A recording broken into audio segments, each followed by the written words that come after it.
All right. Hey, to I'm Lucky, and Bungie has just announced during the last TWAB that they will be buffing 390 RPM pulse rifles. They said right here, adaptive frame pulse rifles increase the precision multiplier from 1.6 to 1.65.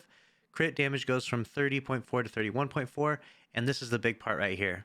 This allows a weapon to kill guardians below tier 4 resilience with 6 crits, 2 bursts in 0.6 seconds. That is an extremely fast time to kill, and obviously that's going to make those pulse rifles a lot more spicy. Right now, if we look at the trials meta, we can see that pulse rifles are the king of Crucible right now. We've got this week's trial stats, no time to explain, at the very top.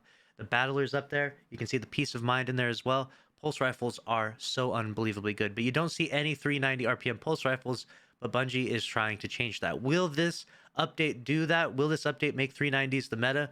We'll see. Of course, Titans are out there commenting and laughing in their 100 resilience, but the Warlocks and Hunters may not necessarily have that resilience.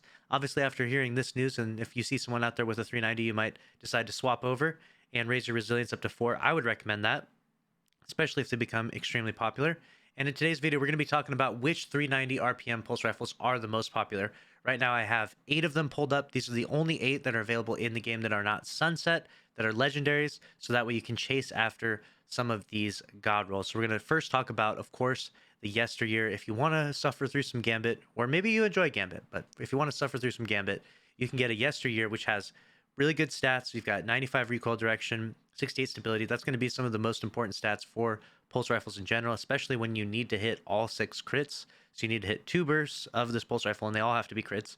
It's going to be really important to make it as much of a laser gun as possible.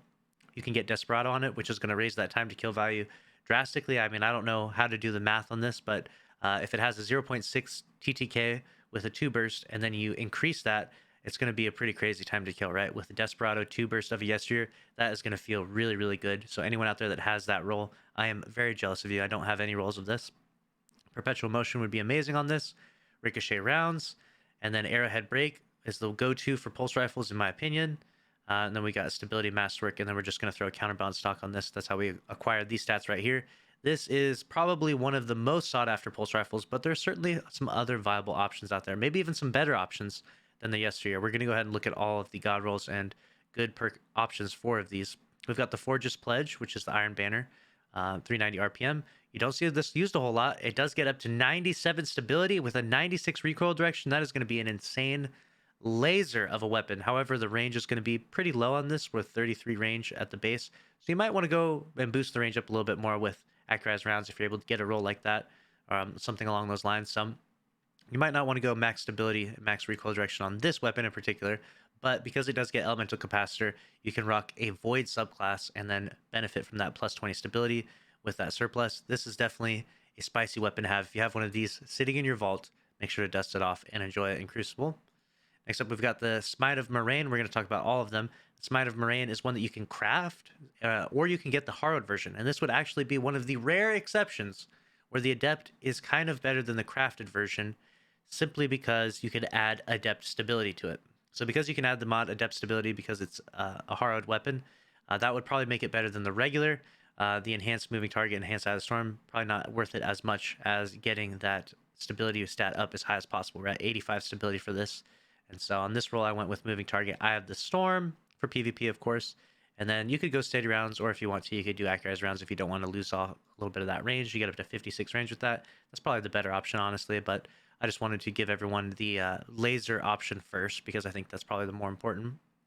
Next up, we'll talk about the third Axiom. Look at the stats on this thing. This can get up to 100 stability on its roll with an 89 recoil direction. We're, of course, using Elemental Capacitor, so we'd have to be forced into using a Void subclass to keep that in mind. And then I chose Slide Shot. There's a bunch of really good perk options here, though.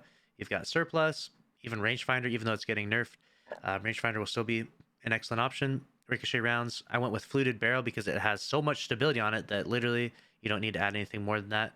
You could obviously go with Arrowhead Break, like I've talked about before, and then that would give you that 100 recoil direction with 95 stability. That's probably the go-to right there. That's going to make this thing feel just... This is probably going to be the most laser-esque pulse rifle in the game. This one right here. This, I would love to try this out. If anyone has this roll, tag me on Twitter, please. I'd love to take that for a spin after the buff goes live. I tried playing with these 390s in Crucible right now, and the lack of time to kill value with being able to two burst people is a bit painful. Next up, we'll talk about the Last Perdition 390. Okay, it can roll with Kill Clip, Rangefinder. Its perks aren't nearly as tantalizing as some of the others, so that's why I put it a little bit lower on the list. You could rock Steady Rounds, or you can go Accurized. Kind of depends on where you want to go with that. And then as far as the scope goes, the scopes are very different than the barrels. The barrels are really nice because you can get that arrowhead break on them. But with the scopes, things get pretty weird. And I think that you might want to go with Ocular because you get the extra boost to zoom. And we know that zoom boosts range significantly. It gives a plus 13 to range on this, but you do lose out on handling.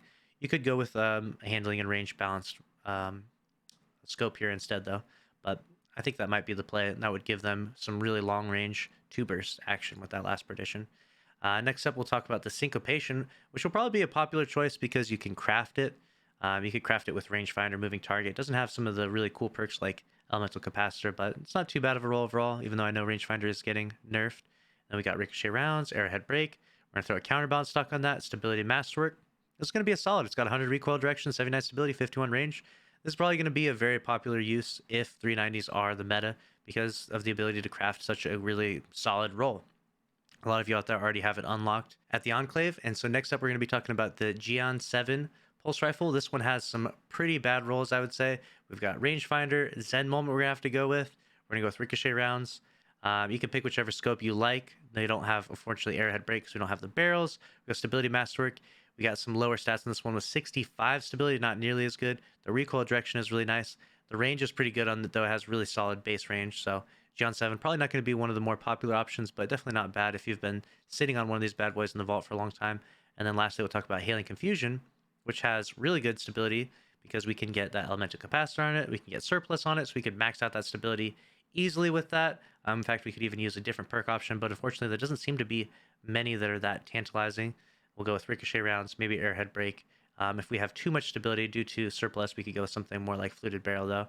Or we can go with Full Bore, even potentially if we have a ton of stability to make up for that loss of range. We can go Range Masterwork as well. All of these will be really interesting options. I really think that people are going to be eyeing the Yesteryear overall, but I think that a weapon that a lot of you will be sleeping on is that third Axiom, because that thing is going to be very spicy. And anyone out there who's playing Crucible, I would recommend to rock 4 Resilience or higher if you're playing against 390 Pulse people.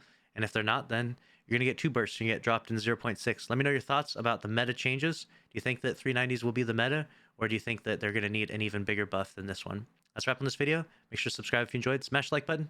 I'll see you in the next one. Thanks for watching. Later.